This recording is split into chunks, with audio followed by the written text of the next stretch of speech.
Assalamualaikum warahmatullahi wabarakatuh. Sedulur medsos Pemalang, khususnya untuk teman-teman penggiat wisata, teman-teman Pokdarwis Kabupaten Pemalang. Malam ini tentunya tidak asing di samping saya. Ini saya lagi bareng dengan foundernya Desa Menari Kampung Astra. Beliau Kang Kris. Selamat datang di Pemalang, Kang Kris. Oke, siap. Terima kasih Mas Ilman dan teman-teman semuanya. Iya, jadi bicara Kang Kris itu apa ya? Beliau punya histori yang cukup, kontribusinya untuk Pemalang itu cukup besar sekali. Khususnya nek bicara desa wisata, karena dulu Pemalang sebelum rame nya sebuah desa wisata ini beliau ini yang apa ya bahasanya itu yang mendasari ya, Ikut cawe-cawe. ikut cawe-cawe lah, ikut jadi kompor, ikut jadi motivator itu biar desa-desa ini ayo bergerak membangun desa dengan konsep desa wisata. Nah kalau sekarang ini sudah jadi booming Kang desa wisata ini, bahkan desa-desa ini banyak yang pengen jadi desa wisata gitu. Jadi bicara sekarang mungkin sudah manis lah dengan desa, tapi dulu prosesnya bagaimana kita menyadarkan desa kalau menjadi ini nggak mudah. Nah, beliau itu bareng dulu dengan kita untuk menyadartaukan terkait apa itu desa wisata. Nah malam ini beliau datang ke Pemalang lagi, saya juga mau ngerepotin lagi ya, karena besok ada kegiatan untuk desa rintisan juga ya Kang. Siap. Kang, nek bicara dengan Pemalang Kang, Kang cukup panjang nih historinya di Pemalang dari 2016 ya Kang. Ya, betul. Ada nggak Kang nilai menariknya Pemalang di hati Kang Kris ini Kang? Ya, saya bilang ya kalau Pemalang itu seperti kampung halaman saya kedua, karena saya setahun bisa bolak-balik berapa kali ke Pemalang gitu. Ya, bagi saya Pemalang luar biasa potensinya ya. Dari punya pantai, punya hutan mangrove, kemudian punya pegunungan, punya UMKM yang itu luar biasa kaya. Pemalang itu sangat kaya dengan berbagai potensi yang itu kalau disinergikan dengan pendekatan pariwisata sangat dahsyat. Nah ini bagi saya yang terlibat dalam proses bahwa pariwisata itu sebagai pintu masuk, artinya pintu masuk saja untuk mengembangkan sebuah masyarakat. Itu melihat Pemalang itu kadang gergetan ya, karena apa? Karena potensinya begitu luar biasa, sedangkan tempat saya kan tidak ada apa-apanya ya. Tempat saya itu tidak ada apa-apanya, bahkan sekarang pasca pandemi ini saya membuat paket yang justru sangat berkebalikan dengan pengembangan desa wisata yang ada saat ini. Karena bangsa sekarang menarik untuk bagaimana berwisata ke dalam diri, dan ini Pemalang punya kekhasan historis sejarah, kemudian potensi alam, potensi UMKM yang ini tinggal dikreasikan, disinergikan menjadi suatu kekuatan. Ini luar biasa lah bagi saya, sehingga saya tuh kadang ya rindu untuk main ke Pemalang. Memang satu hal yang saya tidak bisa pergi tanpa agenda ya. Ini artinya malam hari ini kita bisa ngeriung bareng lagi dengan Mas Ilman, karena besok ya kita harus bercerita lagi ya. Kita harus bercerita bagaimana membangun spirit kita bahwa desa ini adalah kekuatan. Nah, membangun negara itu harus dimulai dari membangun desa. Nah, saya senantiasa senang bercerita ini dimanapun, termasuk di Pemalang yang saya anggap sudah menjadi kampung halaman saya kedua ini, bahwa desa harus bangkit lah. Apalagi Pemalang punya potensi yang luar biasa, mari bergerak bersama.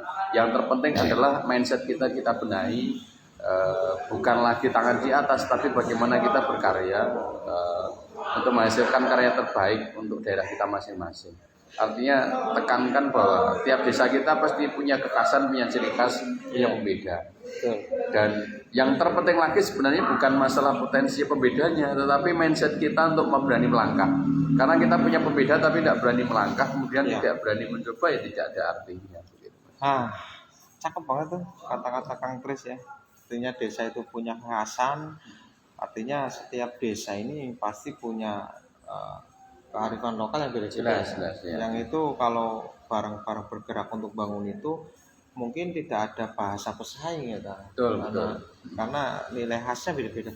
Tapi memang benar Kang Kris ini unik ya. Uniknya ya kita itu pernah kita bawa rombongan desa wisata kita ke Malang untuk studi banding ke beliau. Ini cuma belajar tentang laboratorium desa. Ini laboratorium desa gitu ya. Desa itu jadi laboratorium desa ini adalah kita diajak kembali menjadi orang desa Ya, yang betul. sejatinya orang desa gitu loh. Kita di sana 2 hari di sana ini dapat pelajaran yang luar biasa, merasakan benar-benar oh ternyata jadi orang desa itu nikmat. Itu di beliau ini dikembangkan itu konsep-konsep tentang laboratorium desa. Ya, Sebenarnya itu apa Kang yang melatar belakangi muncul bahasa itu? Karena bahasa itu menurut saya kok keren banget itu. ya saya mendasarnya gini Mas. Jadi kenapa saya mengembangkan konsep laboratorium sosial ya di desa itu ya, di desa Menari itu karena keprihatinan saya sebenarnya karena desa ditinggalkan banyak sekali anak-anak muda. Ya. Karena orang-orang tua di desa termasuk orang-orang desa itu berpikir bahwa orang desa itu akan keren ketika mereka bisa berkarya di kota.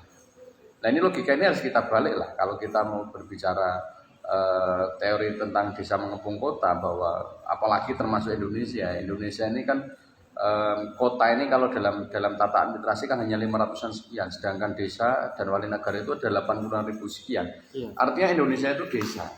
Cuma persoalannya kan jarang sekali anak-anak muda yang mau konsen di desa. Betul. Nah ini harus menjadi keberanian kita bagaimana laboratorium yang kita kembangkan kan konsennya di konsep konservasi ya, konservasi profesi asli masyarakat. Kemudian di tempat saya adalah konservasi dolanan tradisional dan konservasi kesenian lokal karena kekhasan di tempat saya. Tetapi yang paling utama sebenarnya adalah konservasi profesi asli masyarakat. Karena kita tidak memungkiri ketika semakin banyak anak muda yang keluar dari desa, maka desa itu lambat-laun akan mati suri. Ya kenapa? Yang punya pemikiran progresif, punya pemikiran untuk melangkah jauh lebih ke depan dan berani bereksperimen itu kan anak-anak muda, Iya, gitu ya. betul. Nah, maka gunakan energi muda kita ini untuk berkembang di desa. Saya senantiasa punya prinsip begini. Jadi orang desa yang mandiri dan yang berdikari. Ketika kita keluar ke kota, itu ya kita jalan-jalan, kita berwisata. Syukur-syukur kita berwisata tapi menghasilkan. Dalam artian begini, jadikan desa ini menjadi sentral. Nah, jadikan desa ini menjadi sentral. Dan di desa itu banyak sekali hal-hal yang unik yang bisa kita kembangkan. Saya terbaru kan mengembangkan paket jeda hidup Mas Herman. Jeda hidup itu ya sebenarnya Paket wisata jeda hidup loh. itu istilah itu muncul dari pengunjung saya yang dari Jakarta. Artinya kebetulan beliau itu salah satu pimpinan di perusahaan besar yang sedang S2 ya. Dia itu tidak bisa menyelesaikan tesisnya ketika dia di Jakarta.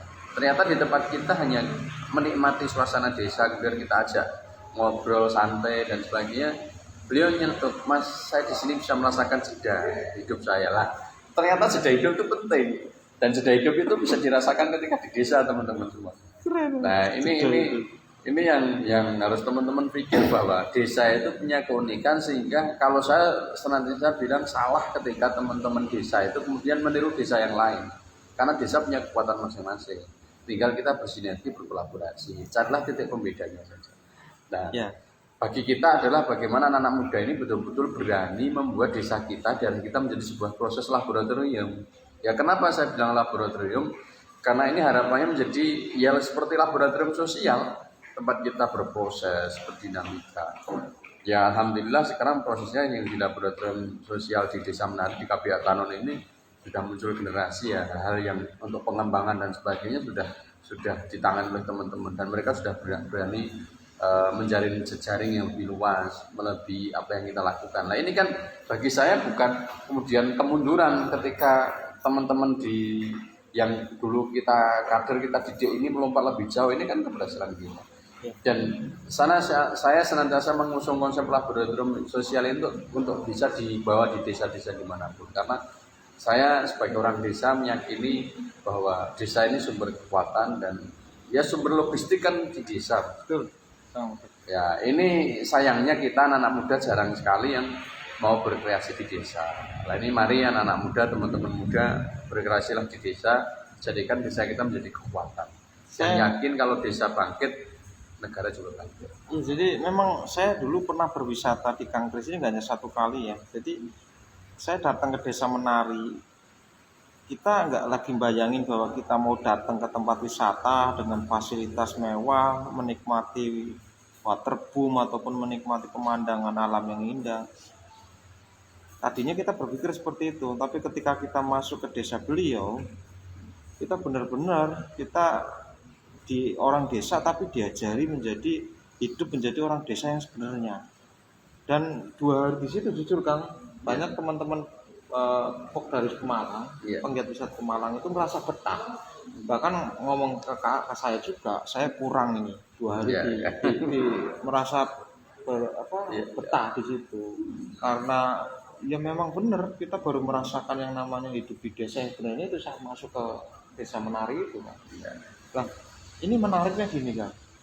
Sekarang ini kan lagi banyak nih kan. iya, Desa-desa ini booming ini, pengen bangun pariwisata semua. iya.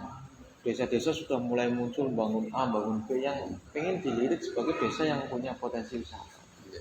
Nah, kalau saya yang pernah belajar atau kami yang pernah belajar banyak ke Kangkris, sebenarnya kan ini tidak banyak juga dipahami oleh teman-teman desa lainnya. Iya. Nah, ini digambarkan nih Kangkris.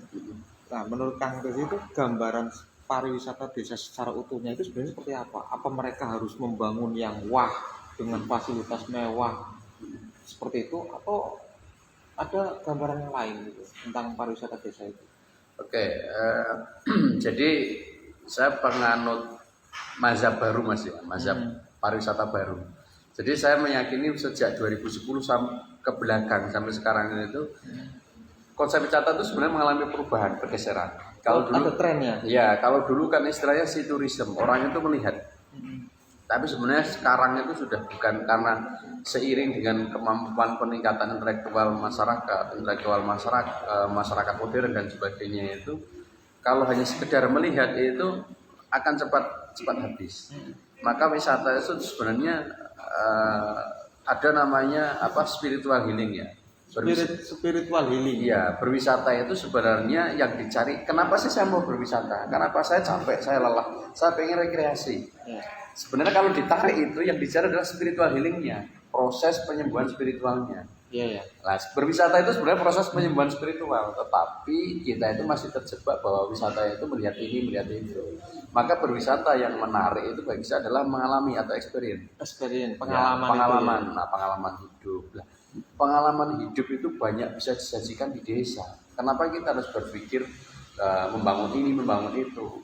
Kalau dalam logikanya kita orang desa berpikir seperti itu, kita akan kalah dengan investor. Karena apa? Misalkan kita bangun dalam tanda kutip waterboom. Iya. Nanti kalau kita tidak melakukan pembaruan lagi, kita akan kalah. Lah, kekuatan kita dengan modal investor itu tetap akan kalah. Iya. Tetapi kalau yang kita bangun, mindset yang kita bangun adalah kearifan hidup, itu tidak bisa ditemukan karena namanya kearifan itu bersifat locality, bersifat kelokalan. Masing-masing tempat punya kearifan sendiri. Nah itulah yang harus sebenarnya teman-teman pahami. Di desa ini sangat luar biasa bisa dilakukan proses eksperimen itu. Jadi mindset yang bahwa membangun pariwisata di desa itu modalnya besar, Iya, harus ada investor. Ini harus digeser Iya ya. betul lah. Satu contoh saya itu senantiasa senang ketika diundang di desa-desa. Saya nyontohkan di waktu saya diundang di Brebes ya. Iya. Di Brebes kenapa saya menyempatkan untuk nginap dulu? Karena saya pengen melihat situasinya. Mereka berpikir bahwa para peserta termasuk aparatur negara juga berpikir bahwa wisata harus bangun ini bangun ini.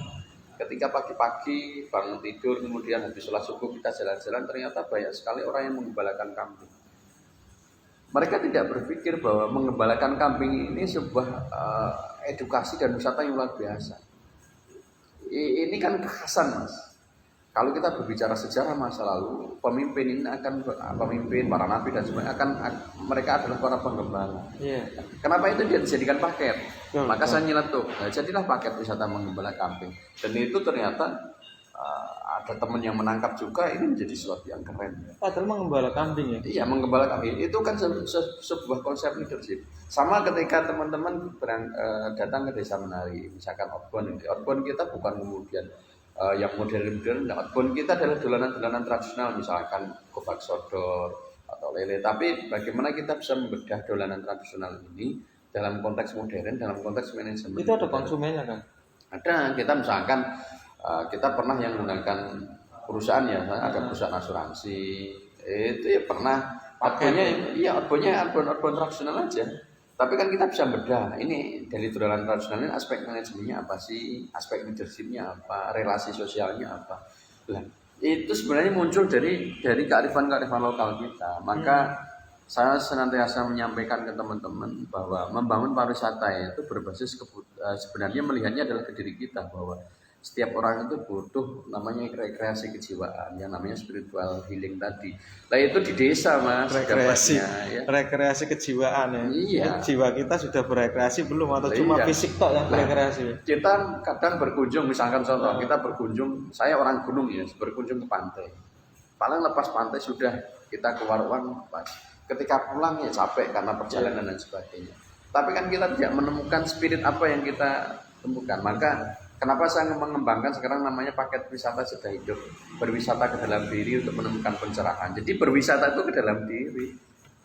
Ini Ya, ketika kita kemana, maka wisata itu sebenarnya adalah konsep harus muncul apa ya, kayak brainstorming lah. Berwisata itu harusnya memunculkan brainstorming, bukan sekedar melihat, bukan itu sekedar kata capek. kuncinya ya. Iya, akhirnya kemudian dia menemukan semangat baru.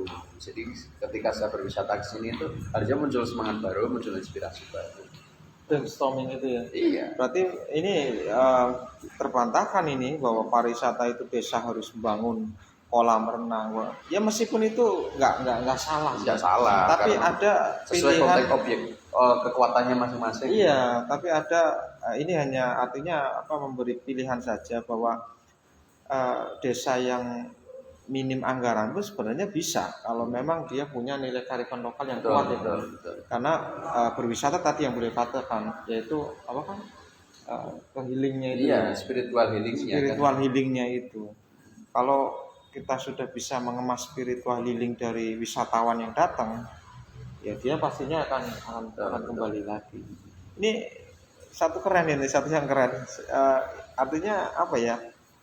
Ini bisa menggeser mindset yang sekarang ini sedang berkembang, boomingnya wisata-wisata desa, yang memang teman-teman ini harus tahu juga bahwa tidak hanya sekedar membangun, tapi nanti ada proses bagaimana mereka dipaksa atau diwajibkan untuk memasarkan juga ya. Jadi konsep-konsep dasar ini yang beliau sampaikan tadi harus teman-teman kuasai juga. Makanya beliau di Pemalang dari tahun 2016 ya sampai sekarang ini saya masih sering berkelanjutan untuk saya ajak, apalagi khususnya untuk wisata-wisata rintisan desa yang baru mau merintis wisata, saya mesti datangkan beliau karena beliau ini faknya lah untuk bicara bagaimana memotivasi calon pengelola wisata baru, bagaimana menguatkan batin ya, artinya menguatkan pondasi-pondasi teman-teman pengelola wisata baru. Beliau ini saya selalu libatkan. Nah, Kang, terakhir Kang, ya. dengan Kang Kris mungkin sekarang bisa melihat Pemalang ini muncul 27 desa wisata. 27 ini juga bukan tanpa alasan Kang, karena memang ya, itu ada potensi semua sebenarnya. Cuma kita mengakui Kang, dari 27 mungkin bisa dilihat itu yang berjalan, ada yang tidak itu ya ada juga yang tidak berjalan, ada juga yang berjalan bagus. Sebenarnya dengan munculnya 27 desa wisata itu, menurut Kang Kris sendiri ini menjadi satu kemajuan atau justru ini ada PR besar nih yang harus diselesaikan? Ya. Yang pertama jelas kemajuannya karena ada keberanian dari 27 desa untuk menjadi desa wisata. Ya. Tetapi kan kemudian ada PR. Apakah saya senantiasa bilang begini, apakah desa wisata itu hanya sebatas SK dan plang? Atau bentar Kang, apakah desa wisata harus sekedar dengan SK dan plang ya? Atau kemudian betul-betul desa wisata itu menjadi daya ungkit untuk kemandirian? Iya. Ini yang akan menjadi PR. Jadi PR kita. Jadi kalau saya senantiasa begini, kenapa kadang itu teman-teman pengelola desa wisata juga mengalami pasang surut kan wajar ya, Iya. kemunduran. Tapi karena kalau saya akhirnya meneliti dalam diri saya dan melihat sekeliling teman-teman saya para pegiat-pegiat desa wisata, karena orientasi mas. Ketika berpikir berwisata kemudian orientasinya adalah material, oh dengan saya membuat wisata akhirnya orang datang mendatangkan devisa, ya oke sebatas itu. Tetapi sebenarnya pelaku wisata itu secara pribadinya dia memang betul-betul harus merasakan hidupnya enjoy dulu, sehingga apa akan menjadi daya magnet lah, sehingga orang akan datang. Contoh, oh ketemu Mas Ilman atau ketemu Kang Tris, ketemu ini seneng lah, ini sebenarnya sudah berwisata. Nah, ini PR bagi teman-teman semua adalah menguatkan di diri kita bahwa kita betul-betul harus berwisata itu jiwanya melayani. Berwisata itu jiwanya melayani. Ya, pegiat pariwisata itu jiwanya melayani. Ketika kita bisa melayani orang lain, orang akan senang, otomatis mereka akan datang. Tapi ketika berpikirnya adalah transaksional, itu nanti tidak akan bertahan lama. Maka teman-teman yang 27 di desa wisata di Pemalang ini sebuah kemajuan, tapi mari jangan hanya terhenti tadi di plang dan SK. Bagaimana kemudian sekecil apapun harus ada geliat perubahan. Ya. Dan kalau ukur itu tidak bisa disamakan satu desa dengan desa yang lainnya ya. Ini income-nya sekian, desa ini income-nya sekian, jangan silau dengan itu. Saya tidak pernah silau dengan teman-teman yang income-nya sampai miliaran, sedangkan tempat saya belum sampai seperti itu. Memang kefasanya seperti itu, pilihannya sendiri-sendiri. Tetapi paling tidak ada progres. Kemudian ada perubahan di kita, para pengelolanya, ada peningkatan kapasitas diri, kemudian ada ya semangat perubahan dan sebagainya. Ini yang harus ditata oleh teman-teman bahwa kita harus terus pertama membuat inovasi jelas ya. Tapi inovasi itu jangan hanya terjebak dalam artian inovasi itu berupa fisik saja enggak. Tadi yang saya bilang, inovasinya itu justru bagaimana untuk memikat orang atau wisatawan itu secara spiritual healingnya. Mereka menemukan titik rekreasi kejiwaannya itu di tempat kita apa sih? Yang kita cari itu sebenarnya di tempat kita itu apa? Nah, ini yang teman-teman harus berpikir. Memang agak mendalam ya kalau diskusi pariwisata dengan versi saya itu mendalam konsepnya. Ini hanya ngupas kulitnya saja. Saya pernah pas pandemi kemarin ya, saya mempresentasikan konsep saya di Kementerian Pariwisata tentang indigenous experience tourism. Jadi ini menjadi wacana baru karena itu juga menjadi istilah aneh ya, indigenous experience tourism. Jadi indigenous itu artinya kelokalan, kearifan lokal. Experience itu ya pengalaman, tourism. Jadi pariwisata berbasis kearifan lokal. Ya, ini kan menjadi kekuatan kita di Indonesia. Lah kalau berbicara itu Indonesia sangat luar biasa. Maka desa-desa di Malang, 27 desa wisata ini temukan keunikan teman-teman sendiri. Kemudian jangan terjebak harus meniru A, meniru B, meniru C. Tapi temukan jati diri teman-teman sehingga akan menjadi pembeda. Itu benar PR-nya. 27 ini PR yang besar ya, artinya ada tugas dari teman-teman bagaimana teman-teman ini mencari nilai pembeda sehingga nanti yang muncul ini bukan jadi pesaing antar desa tapi justru saling melengkapi yang belum ada di desa A ada di desa yang lain. Itu kuncinya itu agar nanti desa wisata tidak hanya menjadi pelang dan SK tapi ada keberlanjutan ya Pak. Itu kita nggak akan banyak-banyak ngobrol itu, kalau banyak-banyak nanti sambil ngopi. Intinya ini prolog dan besok beliau akan bicara lebih banyak lagi di salah satu desa rintisan di wilayah Pemalang. Saya nggak sebutin desanya, nanti besok aja kita kasih tahu. Yang jelas ada desa di Pemalang yang secara khusus komunikasi dengan kami, terus kami merekomendasikan untuk mengundang beliau datang ke Pemalang. Semoga besok acara berjalan lancar dan bisa memotivasi teman-teman desa yang khususnya lagi rintisan ini kan untuk mengembangkan wisata agar mindsetnya ini tidak tadi yang saya katakan harus keluar budget besar membangun A, membangun B. Ada nilai yang sederhana, nilai yang ekonomis yang bisa dibangun yang seperti Kang Kris tadi jabarkan. Terima kasih dari saya teman-teman medsos yang sudah menyaksikan ya. Semoga besok acara berjalan lancar dan ada output lah untuk memotivasi desa-desa rintisan yang ada di Kabupaten Malang. Terima kasih Kak Tris. Siap, sama-sama. Berkenan betah di Pemalang. Amin amin. Siap siap. Ini lagi nginep di salah satu hotel Pemalang juga. Wabillahi taufiq wal hidayah. Wassalamualaikum warahmatullahi wabarakatuh. Salam. Salam pemberdaya desa.